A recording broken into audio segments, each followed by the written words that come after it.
Howdy everyone, this is Grant Bynum with Uptown 101. This is my channel, Best Houston Apartments. Hey, we're at the Coop Heights. It's the Coop Heights in Houston, Texas. We're on the hallway. I just wanted you to see what the hallway looks like. This is what it looks like. It's really clean. This is a very recently built building, so it's really clean, super quiet. I can't hear anything. We're about to walk into the one bedroom model. This is the only model they have. It's 2231. So let's walk in. By the way, it's got keyless entry, but you actually press the buttons on there. So that's kind of different and cool. Okay, so this is their one bedroom. It's really, really nice. One thing I like about the Coop Heights is really clean. Any one of those, they're all very recently built. And they've got just really pretty look and feels inside. You're gonna feel nice inside these.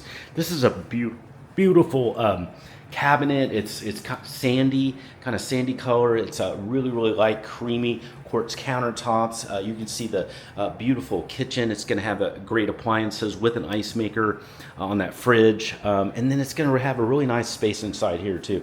This is a great space. Looks good. It's going to have a patio. We're going to check that out in just a second.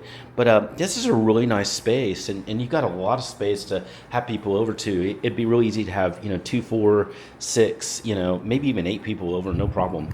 Let's take a peek out the balcony just so you can see that, and take a peek out here. All right, so let's go out here, and here we go. Okay, so this is what it looks like out here. This is pretty cool. So this is kind of shared with maybe 3 other apartments. It's really nice. It's kind of a little mini area. You can see there's 3 floors here. So really nice. This is a huge balcony, by the way. Look at how big this is. It's mega huge.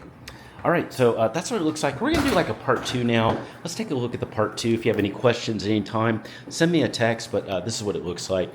And let's go to part 2.